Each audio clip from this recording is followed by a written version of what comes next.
My name is Mardi Williams, and I'm here to demonstrate a daily playground safety inspection based on right from the start checklist. So beginning when I come outside, the first thing I'm going to do is check the security of the playground. So as the door shuts, I'm going to make sure it's locked, and then I'm going to check the pin and make sure I can access the building. Then I'm going to come along, I'm going to be checking the windows and the window screens for any wear and tear and any dangers of unraveling or holes in windows.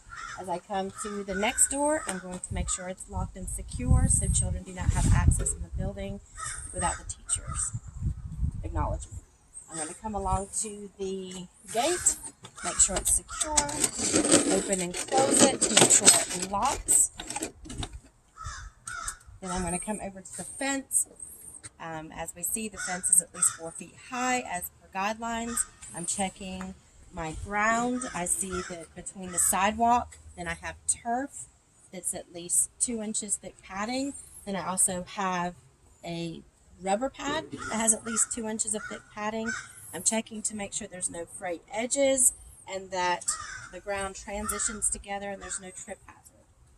As I come along next, I'm going to check the playground equipment that the children play with. We have the bikes. I'm going to look for wear and tear, make sure there's no holes or sharp edges in there that could be potentially dangerous. Next, I'm going to come over to one of our playground structures. I'm going to make sure that it's secure. I'm going to look for any rust. I'm looking for anything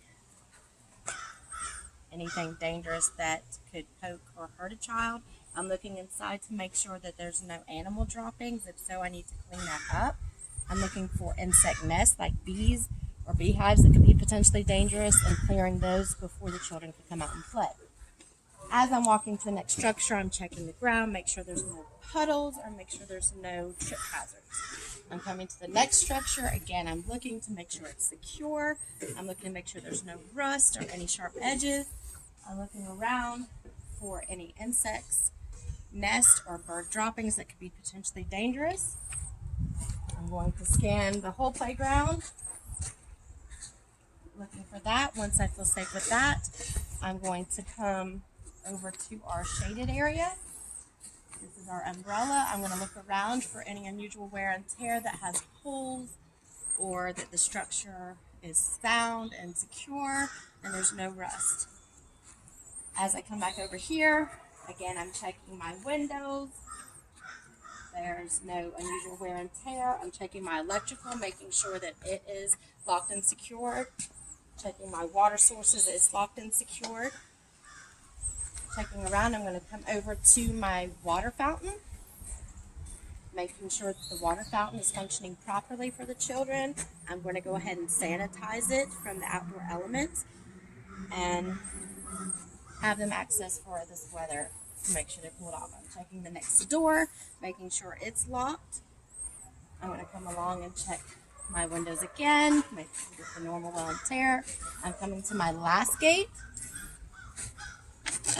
opening and closing, making sure it's secure and then it's functioning correctly.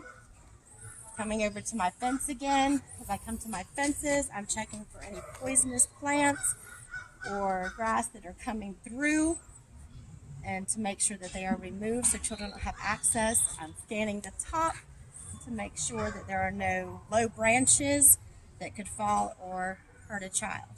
I'm giving my playground one last scan for any fall zones or anything dangerous. Once I'm sure that this checklist is complete, I'm going to sign off. I'm going to turn it into the front office to be kept for at least 6 months. Thank you for watching. This concludes our video.